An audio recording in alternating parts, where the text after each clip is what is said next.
You ask Tiger to solve. This deals with linear equations with one unknown.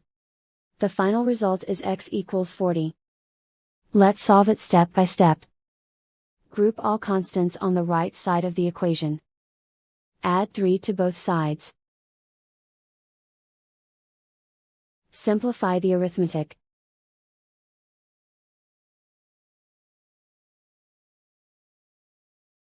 Isolate the x. Multiply both sides by inverse fraction 4/1. Group like terms.